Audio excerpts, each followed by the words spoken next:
নমস্কাৰ, welcome to my YouTube channel Imon Kalyan. আৰু আজি আমি আমাৰ যিটো আজি ইউনিয়ন বাজেট দাখিল কৰিছে, ইউনিয়ন বাজেটৰ বিষয়ে কিছু কথা পাতিম। আমাৰ যিখন বাজেট নিৰ্মলা সীতাৰমণে দাখিল কৰিছে, সেই বাজেটখনৰ যিটো মেইন হাইলাইট, যিটো বাজেট হাইলাইট আমি লিখি লৈছোঁ, সেই হাইলাইটৰ বিষয়ে কথা পাতিম। বাজেটখনত কি আছে সেই বিষয়ে জানিবলৈ আমি চেষ্টা কৰিম। প্ৰথম আমি পইণ্ট ৱাইজৰ কথাকেইটা কৈ যাম। কৰ্তব্য ভৱনত প্ৰস্তুত কৰা প্ৰথমখন বাজেট 3 কৰ্তব্যৰ দ্বাৰা অনুপ্ৰাণিত।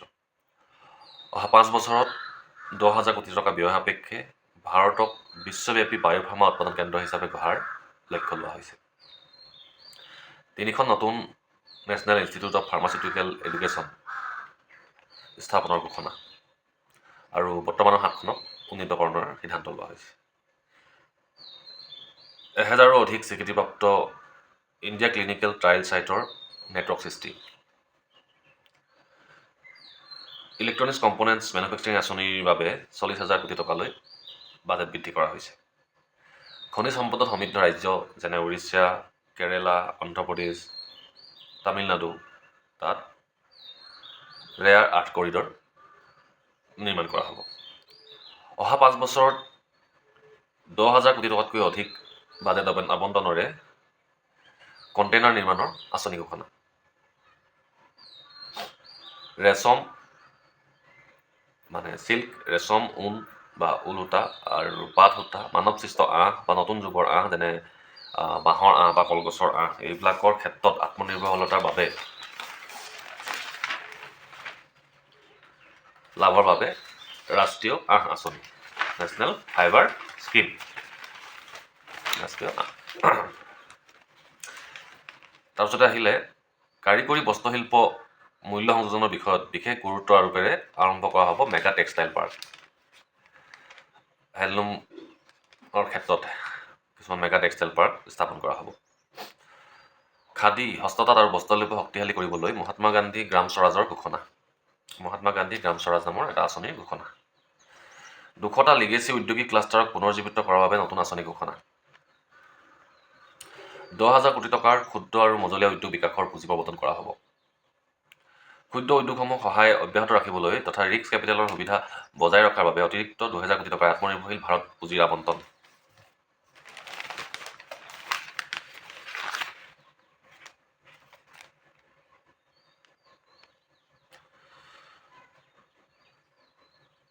(2026-27) বিত্তীয় বৰ্ষৰ ৰাজহুৱা মূলধনী ব্যয় 12.2 লাখ কোটিলৈ বৃদ্ধিৰ প্ৰস্তাৱ। পূবৰ ডাংকুনি পশ্চিমৰ চুৰাটলৈ সংযোগ কৰা নতুন ডেডিকেটেড ফ্ৰেইট কৰিডৰ স্থাপনৰ ঘোষণা। অহা 5 বছৰত কাৰ্যক্ষম হ'ব 20টা নতুন ৰাষ্ট্ৰীয় জলপথ।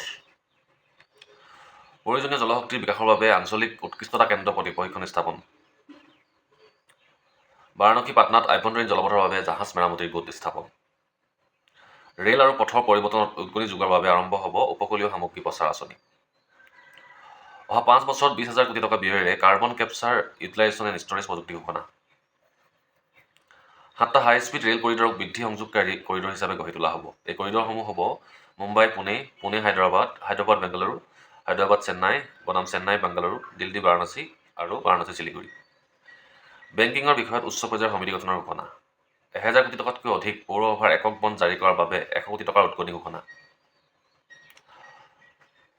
অহা 5 বছৰত 1 লাখ স্বাস্থ্য মিত্ৰ সৃষ্টি কৰাৰ লক্ষ্য। ভাৰতত চিকিৎসা পৰ্যটন সেৱাৰ কেন্দ্ৰ হিচাপে গঢ়ি তুলিবলৈ 5টা আঞ্চলিক চিকিৎসা হাব স্থাপনৰ ঘোষণা। 3খন নতুন এইমছ স্থাপনৰ প্ৰস্তাৱ। প্ৰধান ঔদ্যোগিক আৰু লজিষ্টিক কৰিডৰৰ ওচৰত 5খন বিশ্ববিদ্যালয়ত সৃষ্টি কৰা হ'ব টাউনশ্বিপ। VGF বা কেপিটেল ছাপোৰ্টৰ জৰিয়তে প্ৰতিখন জিলাত নতুনকৈ এখনকৈ ছোৱালী হোষ্টেল। IIMৰ সহযোগত 12 সপ্তাহৰ প্ৰশিক্ষণৰ জৰিয়তে 20 পৰ্যটন স্থানত 10,000 গাইডক দক্ষতা বৃদ্ধিৰ বাবে পাইলট আঁচনি।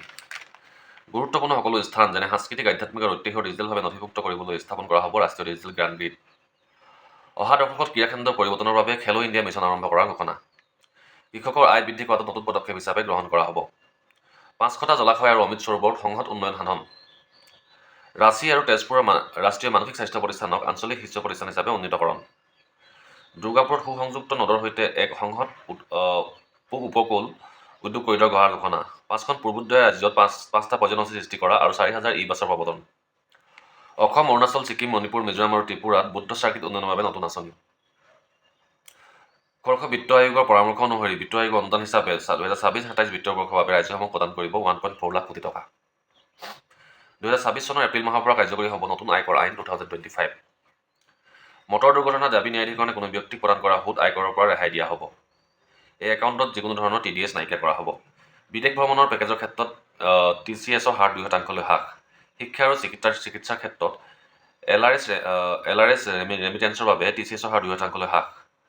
গাখীৰ যোগান, তৈলবীজ, ফল মূল বা শাক পাচলি খেতিৰে নিয়োজিত প্ৰাথমিক সমবায় সমিতি কৰত সকাহ প্ৰদানৰ দিহা।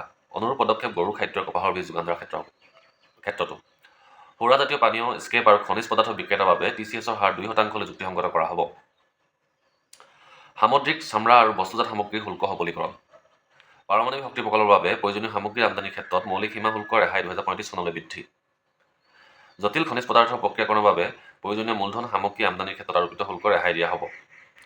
জৈৱ গেছ মিশ্ৰিত CNG বাবে প্ৰদান কৰিবলগীয়া কেন্দ্ৰীয় আবকাৰী শুল্ক গণনাৰ সময়ত জৈৱ গেছৰ সমগ্ৰ মূল্য বাদ দিয়া হ'ব। অসামৰিক প্ৰশিক্ষণ অন্যান্য বিমান নিৰ্মাণৰ বাবে প্ৰয়োজনীয় উপাদান অংশৰ ওপৰত মৌলিক সীমা শুল্ক ৰেহাই।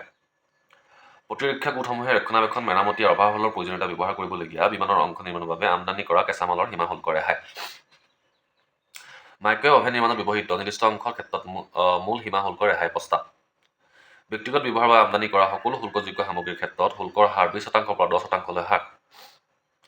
17 বিধ ঔষধৰ ক্ষেত্ৰত মৌলিক সীমা শুল্ক ৰেহাই। 7টা বিৰল ৰোগৰ বাবে ঔষধ খাদ্য শুল্কমুক্তভাৱে আমদানিৰ সুবিধা। শুল্ক বিভাগৰ ক্ষেত্ৰত বাধ্যতামূলক অগ্ৰিম ৰায়দানৰ বৈধতা সময়সীমা 3 বছৰৰ পৰা 5 বছৰলৈ বৃদ্ধি। খাদ্য, ঔষধ, উদ্ভিদ, পশু আৰু বন্যপ্ৰাণীজাত সামগ্ৰী নিষ্কাশনৰ লগত জড়িত প্ৰক্ৰিয়াসমূহ 2026 চনৰ পৰা এপ্ৰিল মাহৰ ভিতৰত হ'ব কাৰ্যকৰী। আন্তঃৰাষ্ট্ৰীয় ভ্ৰমণৰ সময়ত লটাৰী ক্লিয়াৰেন্স নিয়ন্ত্ৰণ কৰা বিধানসমূহৰ সংশোধন ব্যৱস্থা। বৰ্তমান ভ্ৰমণ বাস্তৱতাৰ সৈতে সংগতি ৰাখি শুল্কমুক্ত ভাত্তা বৃদ্ধিৰ বাবে সংশোধিত নিয়ম প্ৰৱৰ্তন কৰা হ'ব। ক্ষুদ্ৰ উদ্যোগসমূহ সহায় অব্যাহত ৰাখিবলৈ তথা ৰিস্ক কেপিটেলৰ সুবিধা বজাই ৰখাৰ বাবে অতিৰিক্ত 2000 কোটি টকাৰে আত্মনিৰ্ভৰশীল ভাৰত পুঁজিৰ আবণ্টন। 2026-27 বিত্তীয় বৰ্ষৰ ৰাজহুৱা মূলধনী ব্যয় 12.2 লাখ কোটি টকালৈ বৃদ্ধিৰ প্ৰস্তাৱ।